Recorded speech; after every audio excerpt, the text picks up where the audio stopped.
سامعین، ہمارے آج کے پروگرام میں معروف افسانہ نگار شیخ فاروق احمد تشریف رکھتے ہیں. آج ہم ان سے افسانہ سنیں گے.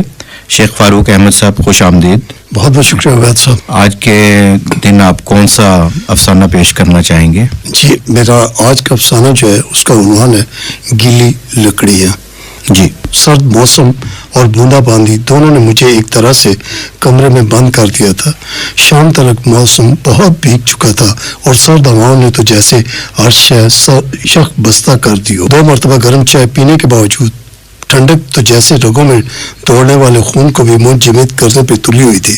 اپنے جسم کو ہر طرح سے گرم کرنے کی صحیح میں کبھی کمبل ایک جانب سے لپیٹتا تو دوسری طرف سے ٹھنڈک کا احساس ہوتا. نیند کوسوں دور تھی آنکھوں سے تو یادوں کے دیے کبھی جلتے کبھی بجھنے لگتے. اس گہری خاموشی میں نہ جانے کون سے بھولے بسرے دنوں کی چاپ ہر طرف سے سنائی دینے لگتی. کتنی بھلی زندگی تھی. بھرا ہوا گھر، اماں ابا کے ساتھ ساری بہار تھی. دروازے پہ دستک، بغیر دستک مہمانوں کی آمد اور ان دونوں کا ولہانہ پن سبھی کے لیے یکساں ہوتا ہے. میرے لبوں پہ تلخ سی ہنسی ابھری. بھلا ہو ان دنوں کا جو میری زندگی میں آئے اور بیت گئے. اس موسم میں جیسا یہ ہے ویسے ہی رشتے بھی ہو گئے. ایک خون کے رشتے اپنی اپنی راہ لگے تو کبھی کبھار کسی کی صورت یا آواز سنائی دیتی ہے. بہت ساری کاوشیں تھیں، کسی طرح وہ رنگ بہار پھر آئے، پر حسرت رہی. بہت سارے دکھ اپنوں کے بچھڑنے کے تھے تو راہ چلتے لوگ بھی آہستہ آہستہ اجنبی ہوتے گئے. کسی کتے کی آواز گلی میں بھونکنے کی آئی تو خاموشی کو اس نے تھوڑا سا توڑا. خبر نہیں بھوک سے جائے پناہ نہ پا کر موسم کو کوس رہا تھا. تنہائی بھی ایک عذاب ہوتی ہے. ایسے میں وقت اور غیر زمانے مفلوج کر کے رکھ دیتے ہیں. نیم خوابیدہ صحیح ہوا کہ گمان گزرا جیسے کسی نے دروازے پہ دستک دی ہو. وہم سمجھ کر سر جھٹک دیا. تھوڑی دیر بعد ذرا تیز دستک تھی.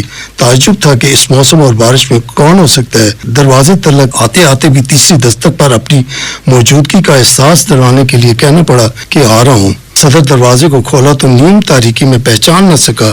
اجنبی نے سلام کے ساتھ اپنے ہاتھ میں پکڑا لفافہ مجھے تھما دیا. مجھے حیرت کا جھٹکا لگا. حسن اختر تم؟ میرا بھائی بہت برس پہلے پردیس گیا تھا تو وہیں کا ہو کر رہ گیا. کبھی کبھار کوئی خبر آ جاتی تھی تو اس کے زندہ ہونے کا پتہ چل جاتا، وگرنہ اس نے کبھی بھی رابطہ نہ کیا. اب میں حیرت سے دیکھ رہا تھا. بھائی دراصل میں پچھلے ہفتے میں یہاں آیا تھا. کچھ کاروباری مصروفیت تھی. ملاقات کا دل کر رہا تھا پر وقت نہ ملا. یہ کچھ رقم جو میں نے جاتے ہوئے آپ سے لی تھی سوچا دیتا جاؤں. ابھی میں واپس جا رہا ہوں. میری فلائٹ کا ٹائم بہت کم ہے. پھر کبھی آیا تو ملیں گے. حسن اپنی رو میں کہہ کر پلٹا اور چند قدموں کے فاصلے پر کھڑی گاڑی کا دروازہ کھول کر بیٹھا اور جاتی گاڑی کے پیچھے سرخ جلتے ہوئے روشنی کے علاوہ مجھے نڈال کر گئے. میں ساکت سا دروازے کو پکڑے بے حس و حرکت. اپنے رشتوں کی بے توقیری پہ نوح کا نہ تھا، نہ آنسو تھے، نہ کوئی جذبہ رلا رہا تھا. بہت بہت شکریہ. سامعین، آپ نے شیخ فاروق احمد کا افسانہ سماعت فرمایا. اپنے میزبان عبید بازی قمر اور پروڈیوسر محمد اورنگزیب کو اجازت دیجیے. اللہ حافظ.